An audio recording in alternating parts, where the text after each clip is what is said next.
Bonjour les filles, je suis contente de vous retrouver aujourd'hui pour mes favoris du mois de juin. Je sais que nous avons déjà dépassé la quinzaine du mois de juillet, que je suis en retard, mais qu'est-ce que vous voulez, c'est la vie. Pendant le ramadan, on travaille 6 heures par jour. Après l'Aïd, on s'est retrouvés avec tout un tas de trucs à faire au travail. C'était horrible, vraiment, j'ai vécu des jours assez occupés. Et en plus de ça, je déménage et tout, donc voilà, donc c'est un petit peu compliqué. J'ai pensé à zapper les favoris du mois de juin, mais en fait j'ai certaines choses à vous dire et que j'ai pas envie d'entasser, et de vous faire une vidéo pour le mois prochain qui va avoir toute une liste de produits. Il y a vraiment des produits qui méritent le coup d'œil, je pense, et d'autres mises en garde à faire contre certains. Mon premier coup de cœur, c'est la palette Modern Renaissance d'Anastasia Beverly Hills qui est sortie à Dubaï il y a quelques semaines. D'ailleurs même aux États-Unis, on a la chance de la voir dans les Sephora ici. Je sais qu'Anastasia Beverly Hills arrive en France dans le Sephora des Champs-Élysées, quelque chose comme ça, je sais pas s'il y en a plusieurs ou pas, bon bref. Ils font tout un teaser là-dessus depuis des mois, il n'y a pas de date, il y a un moment ça a été repoussé, voilà. En tout cas, j'imagine que vous avez hâte d'avoir cette marque en France et je comprends pourquoi. Cette palette a détrôné celles que j'ai. En ce moment, je n'utilise que celle-ci. Vous voyez, je l'ai vraiment pas utilisée énormément de fois, mais je sais déjà que c'est un favori. Elle est vraiment très belle, j'ai swatché toutes les couleurs, tous les fards, ils sont d'une excellente qualité. Alors comme vous voyez, ou pas, je sais pas, normalement, il y a des fards de couleurs neutres, couleurs plus pop, dans le rosé, dans le prune, dans l'ocre, dans le rose, dans le marron aussi. Il y a aussi des irisés, un petit peu de métallique, un ou deux, et des fards mat. Alors je vais vous renvoyer vers la revue qu'a faite de cette palette ma copine et blogueuse Bonnie Garner, parce qu'elle a fait une revue vraiment détaillée, phare par phare, etc. Et je la rejoins totalement dans son avis, aussi bien pour les points positifs que négatifs. Je vous mettrai le lien vers son blog, vers cet article-là en particulier en barre d'infos, parce qu'il vaut vraiment le coup d'œil. Elle a vraiment fait du beau travail là-dessus, Bonnie, dans cette revue-là. En tout cas, c'est vraiment une excellente palette. Alors, les vernis, j'en porte rarement, et je vais rarement vous en présenter, mais j'en ai 3 là. Alors, comment je vais les porter pour que vous voyez? Voilà, d'accord, super. Voilà, ben, je vous les montre rarement, donc forcément, j'ai pas l'habitude de les montrer à la caméra. Ils sont comme ça. Ce sont des couleurs qui vont vers le rose, mais qui sont très différentes, très estivales. On a la chance à Dubaï d'avoir le soleil toute l'année, donc voilà.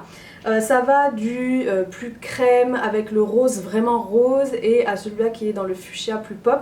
Alors je vais vous donner les couleurs maintenant. Celui-là est le Peach Daiquiri. Cette couleur-là, c'est ma préférée. Le Spaghetti Strap, c'est ma préférée pour tous les jours, en fait, enfin tous les jours, même si je ne porte pas tout le temps. Mais voilà, c'est vraiment mon préféré. Le Poppy Hot Pink, qui est le tout nouveau que j'ai acheté il n'y a pas longtemps à Sephora. Il est vraiment très beau, donc voilà, vous avez les couleurs qui sont super belles. Les vernis ici en général je les aime beaucoup, ils tiennent bien, j'aime bien aussi la taille du pinceau.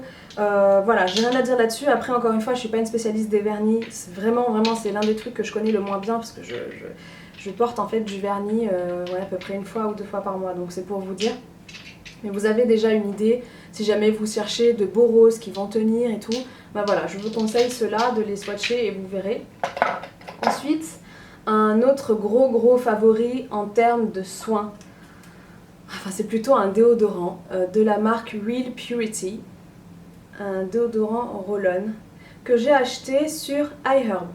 Alors je suis dégoûtée de l'avoir terminé, j'ai pas encore commandé le deuxième.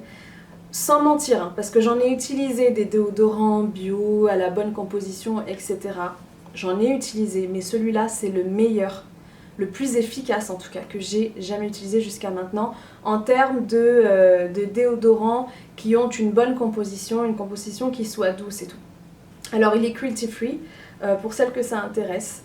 Et il dure toute la sainte journée, vraiment toute la journée il va durer, il est vraiment efficace, il ne laisse pas de résidus au niveau des aisselles ou tout autre problème comme ça, et aussi il n'est pas agressif pour la peau, que ça soit après épilation ou après rasage ou de façon générale.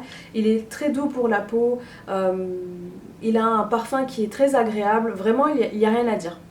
Voilà, c'est mon déodorant préféré du moment. Un autre favori en termes de soins, c'est le gel douche de la marque Santé, un gel douche bio à la composition excellente, à la vanille et à la noix de coco qui sent tellement bon. Ça sent le yaourt à la noix de coco et à la vanille, c'est très bizarre, mais j'aime vraiment beaucoup. Voilà, il nettoie, voilà, il n'y a rien d'extraordinaire à propos de ça, si ce n'est qu'il a une très bonne composition. Là c'est le pack familial, je sais qu'il est Santé, si je me trompe pas, c'est une marque allemande et elle est disponible en magasin bio en France, et je vous conseille vraiment de vous tourner vers des produits lavants pour le corps qui soient plus naturels et plus doux et plus respectueux pour votre peau, la peau de vos enfants si vous en avez, qui est une peau très sensible, et aussi pour l'environnement.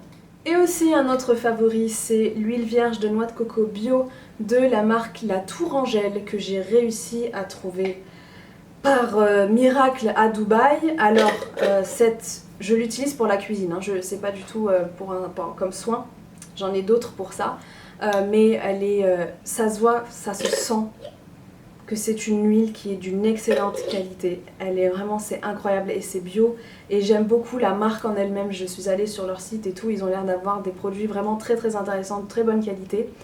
Et en plus de ça, vous avez la chance, si vous êtes en France, de l'avoir à, je crois qu'elle coûte 3,20 € si je me trompe pas, puisque moi je l'ai acheté à pratiquement 20 €. Voilà. En tout cas, c'est une très bonne huile de coco. Et en parlant de ça, parce qu'en fait, vous voyez, de toute façon, si vous avez l'habitude de ces produits-là, vous voyez directement les différentes qualités des huiles de noix de coco que vous utilisez selon les marques. Et en parlant de ça, d'ailleurs, un flop, c'est l'huile de coco d'Aromazone, parce que, jusqu'à maintenant, je n'utilisais pas Aromazone en termes d'huile de coco, parce qu'il y en a plein ici qui sont disponibles et qui sont bio, et d'autres marques.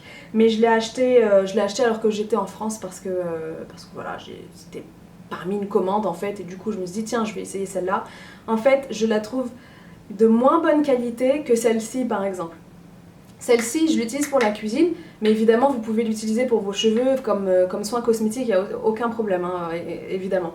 Mais voilà, je vois vraiment la différence entre les deux. Clairement, là, celle-là, je vous conseille l'huile de coco de La Tourangelle, vraiment. Et cette fois, en parlant des flops, toujours dans les soins cosmétiques, c'est l'huile contour yeux de la marque Acure, sans doute. Voilà, qui a une bonne composition. Je l'ai achetée sur iHerb, donc elle est disponible sur ce site. C'est un gros flop parce qu'en fait elle est tellement légère qu'elle n'hydrate pas. Et je l'ai même essayé dans des parties où je n'ai pas la peau particulièrement sensible, déshydratée ou autre, et elle n'hydrate pas suffisamment en fait. Et encore moins le contour des yeux qui a vraiment besoin d'hydratation plus. Elle est vraiment pas bonne pour ça, je vous la déconseille vraiment. En particulier si vous avez un problème de déshydratation, d'apparition des ridules au niveau du contour des yeux. Mais même en général, franchement, il y a tellement de contours yeux qui sont bien hydratants que franchement, c'est une grosse déception celle-là. Et un dernier flop, c'est le rouge à lèvres de H&M dont je vous ai parlé dans ma vidéo découverte beauté haul. J'ai entendu beaucoup de bien des rouges à lèvres H&M, mais en fait celui-là j'aime pas du tout. Alors j'ai pris Seashell comme couleur. C'est pas la couleur qui me gêne, c'est vraiment la qualité en elle-même. Il est tellement asséchant que ça va être encore pire, et là je vais vraiment voir que c'est pas naturel en fait, c'est pas un effet qui est naturel. Il va vraiment assécher les cheveux, même si les lèvres, pardon. Oh là là, je suis fatiguée, il fait 50 degrés dehors, je viens de rentrer, c'est la catastrophe dans ma tête. Le soleil, là, la chaleur, elle a brûlé mon cerveau. Ah, et j'ai oublié de vous parler aussi de deux favoris, ce sont de gros favoris. En plus, ce sont les eyeliners pailletés, dont je vous ai parlé aussi il y a plusieurs mois, mais j'ai eu le temps donc de les utiliser et de me faire un avis dessus. Eyeliner pailletés Heavy Metal de Urban Decay. Ils sont super beaux. Alors, ils ont vraiment fait leur effet quand j'ai mis... Qu'est-ce que j'ai fait? J'ai fait un eyeliner noir bien mat là, celui de Kat Von D, le Tattoo Liner. J'ai fait une ligne qui était assez épaisse, et par-dessus en fait j'ai mis celui-là. J'ai mis le doré, le Midnight Cowboy. Parce que le deuxième c'est le spandex, voilà. J'ai mis celui-là et en fait ça a fait vraiment son effet. Les filles autour de moi elles disaient ah mais c'est trop beau et tout, d'où tu l'as eu, etc. Il est magnifique, super rendu. Vraiment les paillettes, ça ne se décolle pas. ça ne se décolle pas du maquillage, ça tombe pas, il y a vraiment un rendu qui est très très beau, qui va vraiment attirer les lumières en fait, c'est vraiment trop trop beau. Vraiment j'ai adoré l'utiliser, j'adore l'utiliser, surtout par-dessus des eyeliners mat bien noirs pour que ça ressorte encore plus. Par contre, ce qu'il faut faire, c'est que la première utilisation, le produit ne délivre pas assez de paillettes. Bon, en même temps, c'est pas plus mal parce que ça dépend aussi du rendu que vous voulez, de l'intensité aussi que vous voulez. Donc, moi, ça dépend aussi. Des fois, je mets plusieurs couches, d'autres fois, je vais mettre un ou deux juste pour avoir un effet un peu funky mais discret. Sinon, ouais, la fois où je suis sortie le soir, c'était vraiment, j'en avais mis plein et ça a vraiment attiré la lumière, c'était trop trop beau. Et vraiment, je crois que je vais me faire carrément à la collection et je vais acheter les autres couleurs parce que j'ai bien envie là du... je sais plus quel est le nom, mais c'est l'argenté, il a l'air super beau et le violine aussi, il a l'air magnifique. Donc voilà, si vous cherchez des eyeliners pailletés de très bonne qualité, et franchement, pour la qualité que c'est, je trouve que le prix est vraiment... Je vais pas dire c'est pas cher, mais c'est abordable quand même. Ça reste abordable pour un gel que vous allez garder des lustres quoi. Donc voilà, si vous en cherchez, en tout cas je vous conseille les Heavy Metal de Urban Decay. Et enfin, un dernier favori que j'ai oublié aussi tellement je suis pas du tout dans le truc fashion machin. Alors je pense que tout le monde le sait, je ne serai sans doute jamais une fashion blogueur parce que j'aime beaucoup les vêtements, hein, c'est pas la question, mais c'est pas un truc de ouf quoi, c'est pas une passion, je vais pas dépenser 1000 € par mois pour ça. Ceci dit, j'ai acheté récemment la veste en jean de Levi's, un vrai classique. Mais faut croire que j'ai mis 27 ans pour l'avoir, mais à l'époque où je le voulais, j'avais pas les moyens. Donc voilà. Je suis passée la dernière fois, je l'ai trouvée, je l'ai prise en taille XS, je trouve que sa taille assez grand. Parce que moi je fais pas taille XS, hein, en général c'est taille S. Voilà, elle est super super belle. C'est juste une classique en fait, ça a l'air super débile ce que je dis. On dirait que je parle d'un truc de ouf. Et voilà, nous avons fini enfin. Je sais que c'est tard, mais encore une fois, toutes mes excuses. En ce moment, il y a beaucoup de choses qui se mettent en place dans ma vie. Et puis c'est vraiment une période très très occupée au travail aussi, donc j'ai vraiment pas le temps. Mais en tout cas, je fais de mon mieux pour faire des vidéos pendant le week-end quand je le peux, ce qui est le cas aujourd'hui. J'espère en tout cas que ça vous aura un petit peu aidé, que ça vous aura un petit peu inspiré. Et si vous avez quoi que ce soit à échanger à ce niveau-là, sur les produits en particulier que je viens de partager avec vous, n'hésitez pas, je réponds à tous les commentaires. En attendant, je vous dis à bientôt comme d'habitude, ici ou ailleurs comme d'habitude. Salut!